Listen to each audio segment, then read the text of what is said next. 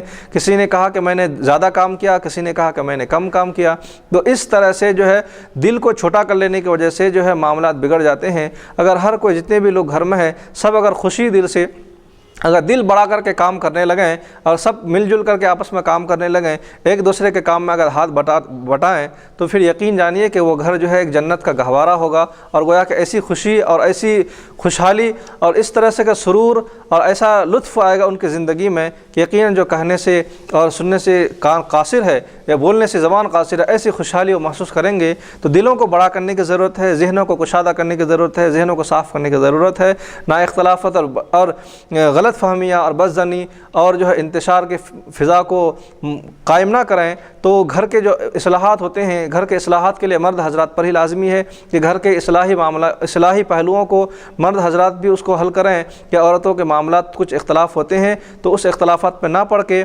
بلکہ ان کو نظر انداز کر دیں، اور جو صحیح طریقے ہیں اصول ہیں اس اصول کو گھر میں قائم کرے، اور جن کے جو حقوق ہیں ان کو وہ حقوق ادا کرے، ماں باپ کی جو ذمہ داری ہے وہ ادا کرے، بیویوں کی جو ذمہ داری ہے وہ ادا کرے، گھر میں بہن ہے ان کی ذمہ داری ہیں جو وہ ادا کرے۔ تو ہر کوئی اپنے اپنے دائرے میں رہ کر کام کرے تو یقینی بات ہے کہ سب کام آسان ہو جائیں گے۔ کسی نے کہا ہے کہ مسئلے خود بخود حل ہو جائیں گے، شرط یہ ہے کہ سب اپنے اپنے حدود میں رہا کریں۔ تو اگر اپنے اپنے حدود میں اگر سب رہیں تو ہر کام آسان ہے، کوئی اختلاف کوئی انتشار نہیں، بلکہ سب میل و محبت اور اتفاق اور آپس میں محبت کے بیج پیدا ہوں گی اور محبت کے شمع روشن ہوں گے۔ تو اس طرح کے معاملات گھر میں ہونی چاہیے۔ تو رب تعالیٰ سے دعا ہے کہ پروردگار ہم سب کو حق کہنے، حق سننے اور عمل کرنے کی توفیق و رفیق عطا فرمائے۔ وصلی اللہ علی خیر خلقہ محمد و آلہ و صحبہ اجمعین والحمد للہ رب العالمین۔